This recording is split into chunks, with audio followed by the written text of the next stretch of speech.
कहते हैं एक बार महादेव और पार्वती जी कहीं घूमने के लिए जा रहे थे तो रास्ते में उन्होंने देखा एक जगह पर महादेव जी ने एक भूमि खंडर सी जिसमें ऊबड़ खाबड़ कुछ नहीं, और उस भूमि को देख के उन्होंने मत्था झुकाया।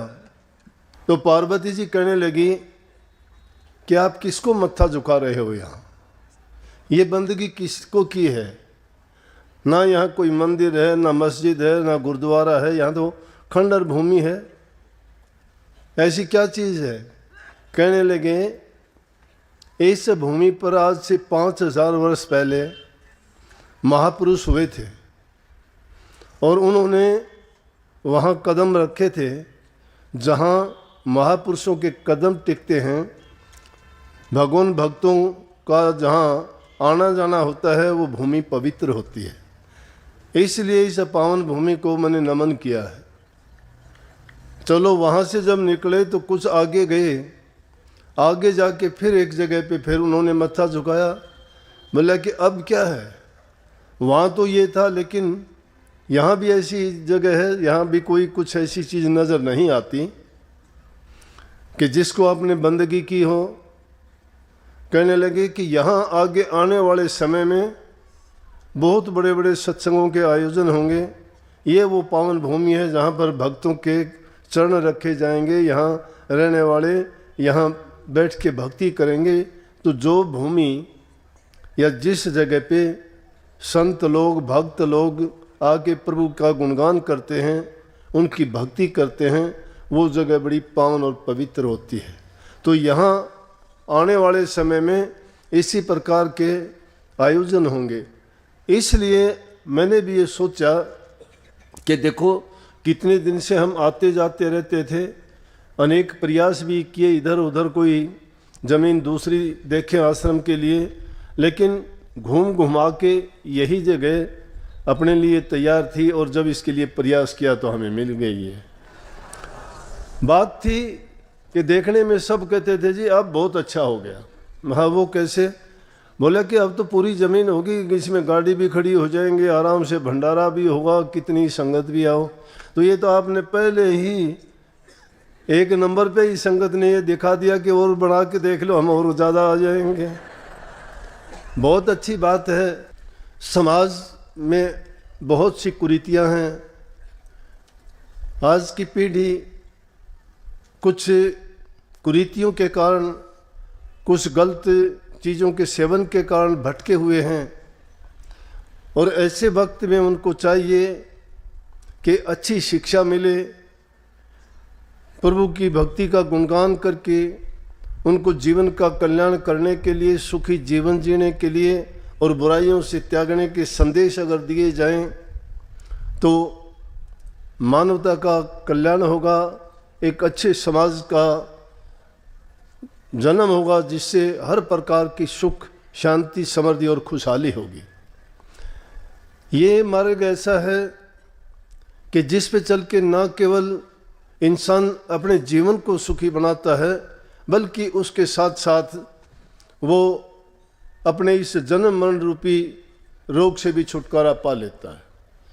सभी जानते हैं मनुष्य का जन्म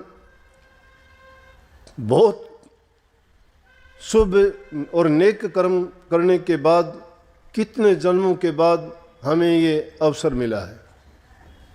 स्वामी जी महाराज ने लिखा इसके बारे में, ये तन तुमने दुर्लभ पाया, कोटि जन्म जब भटका खाया, या को अब वृथा मत खो, छिन छिन चेतो भक्ति कमाओ।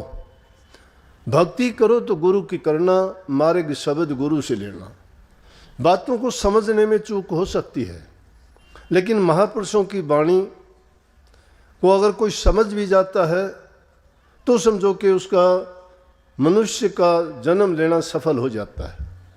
संत इस जीव के कल्याण और हित के लिए ही आते हैं। उनका ना कोई स्वार्थ होता है, ना उनको इस दुनिया से कुछ लेना देना होता है, ना वो अपने किसी सुख सुविधा की परवाह किया करते हैं, बल्कि उसके बदले में तो उनको कष्ट दुख और परेशानियां मिलती हैं, फिर भी उन परेशानियों की ओर वो ध्यान नहीं देते।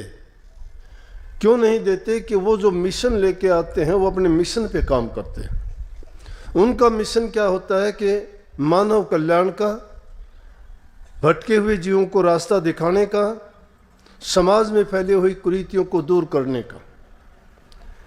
अब समाज में विकृतियां, कुरीतियां या कुछ ना कुछ ऐसे गलत आदतें शुरू हो जाती हैं कि जिसके कारण वो एक रोग का रूप धारण कर लेती हैं। और वो रोग भी कैसा? छूत का रोग, एक दूसरे के देखने से ही जो लग जाता हो। अब देखते हैं कितनी शिकायतें आती हैं रोज़ाना, अखबारों में पढ़ते हैं, टेलीविज़न में देखते हैं। नशे की बुरी आदत है, नौजवान बच्चों को उनको ज्ञान और समझ नहीं है। हम प्रयास करते हैं, माँ बाप की सबसे बड़ी पूंजी उनकी संतान होती है, क्योंकि संतान के लिए इंसान कितना अगर कोशिश करता है, अगर नहीं होती तो बड़ा दुख होता है, संतान नहीं है।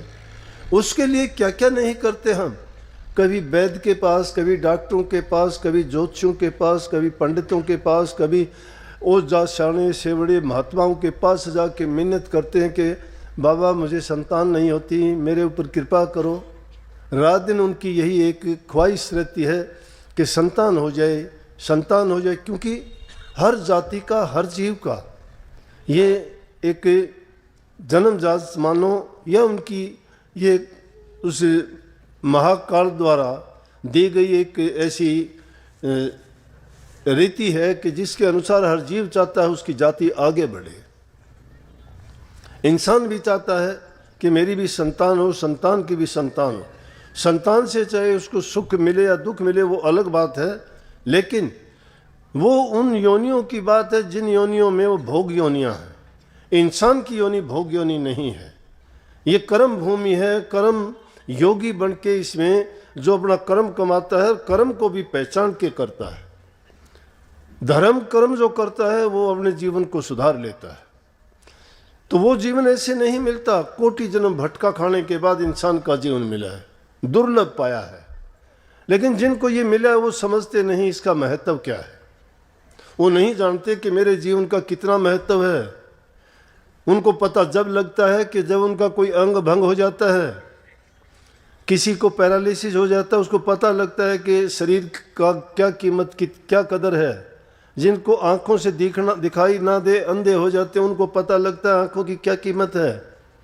जिनकी जबान बंद हो जाती है, जिनको सुनाई नहीं देता है, उन लोगों से पूछ के देखिए, वो जानते हैं कि इसकी कीमत कितनी है। लेकिन जिनको ये सुलभ है, आसानी से जिसको मिला है, वो समझते ही नहीं है। वो ना समझी के कारण उसको बर्बादी की तरफ लेके जाते हैं। नर नारायणी शरीर कहा गया है, नारायण के बाद में दूसरा दर्जा इंसान का है।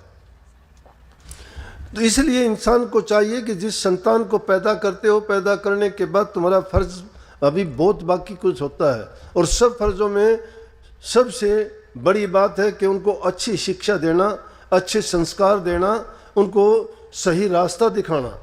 अगर वो रास्ते से भटक जाते हैं तो तुम्हारा सब कुछ किया हुआ नष्ट हो जाता है, और जो तुम सुख की आशा करते हो वो सुख तुम्हारा दुख में बदल जाता है।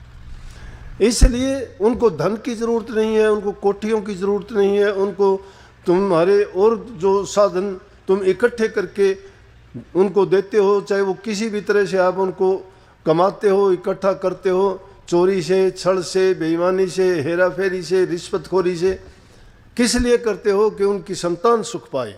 लेकिन मैं कहता हूँ ये चीज़ें देने के बजाय उनको कुछ भी ना दो, उनको अच्छी शिक्षा दीजिए, आप अच्छे संस्कार दीजिए।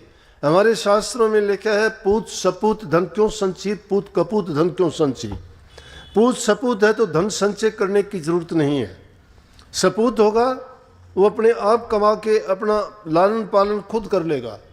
लेकिन कपूत अगर होगा तो आपने देखा होगा, आजकल तो बहुत कुछ ऐसा दिखाई देता है, आपको बहुत ऐसे उदाहरण मिल जाएंगे जगह जगह कि पूत कपूत अगर हो जाता है तो उसको कितना भी दे दो सब कुछ आग लगा देगा।